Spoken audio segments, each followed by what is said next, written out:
Good evening and welcome, parents, teachers, family, friends, and my fellow graduates of 2015. Look how far we've made it. We're actually on this stage, well, on the floor, but we're graduating. We have come very far over the last 4 years. The Morale crew began attending the high school in grade 8, while the rest of us remained and graduated from Mount Stewart.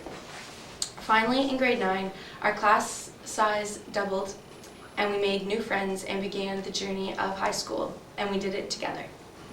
For most of us, grade 9 was our first taste of freedom.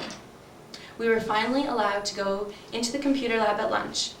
We weren't forced outside in the winter, and we weren't hounded on to change into our indoor sneakers or any other silly rules we lived by in the Consolidated. Small decisions became ours to make. The spring of grade 9 was the only year we had a rugby team in our high school career. Rugby, for myself, is the most memorable sport because of our high intense preseason conditioning, and looking back now at our absolutely crazy practicing schedule of at least 4 times a week. It was an incredibly short season with a single tournament, but we loved every minute of it. Surprisingly, in grade 9, we were introduced to exams. At the end of the year, we wrote math, English, French, science, and history finals. I will never forget how happy and proud we were walking out of our last exam. It was history. Although we were the last students in the school, we felt like we were on top of the world. We were on a high which solely resulted from being Dunn of grade 9. At the end of grade 9, we were given our course selection sheets, and although most of our courses were decided for us, we were able to make a few decisions for ourselves.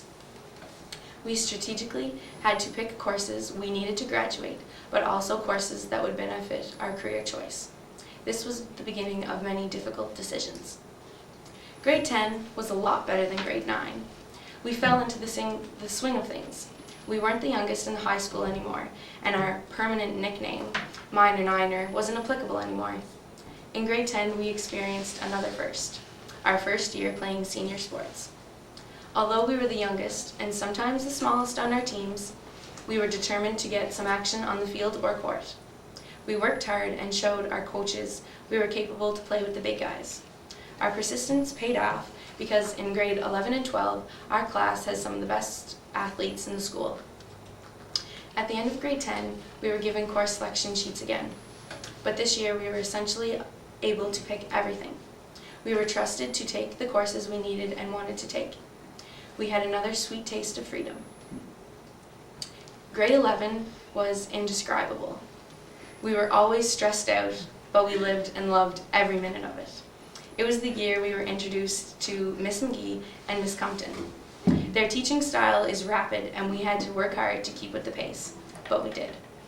Mr. Coffin was always 2 steps ahead of the game. He taught us lessons toward curriculum, but also helped us develop real-world skills, like actually when to use the word like properly. We can't thank them enough for putting up with us, because these are the teachers who prepared us for university. Picking courses for grade 12 was simple. We've already made the hard choices, and now we just had to follow through. It feels as if grade 12 began yesterday, or last week. I honestly can't believe it's over. This was the deciding year. We had to determine what we wanted for our future, whether it was post-secondary, and if so, then more decisions piled high, such as where to go, whether or not to live at home or on residence, and what courses to take. If we decided not to go to post-secondary, then what was next? But luckily, I realized mid-year that things can and will always change. Things are subject to change, and planning the rest of your life at the end of grade 12 is not possible. We can decide in a month or even a year what we wish to do with our lives and how we want to give it substance and meaning. This last year with my classmates has been very special. New relationships have been made and others are still cherished. We've hopefully grown and matured since we walked through the back door, and now we're at the end of this and we're ready to embrace whatever comes next. Throughout our 4 years at high school, we have not become friends with the teachers because Mr. Crawford made it crystal clear our first day in grade 9 that he wasn't befriending any of us. But we have grown closer in tolerance. We have learned a lot about each other. Did anyone else know that Miss Minnis has a wild side? She initiated sledding in Nunavut on a deflating blow-up mattress. And Miss McGee is in crazy awesome shape. She would run a marathon every day on her free.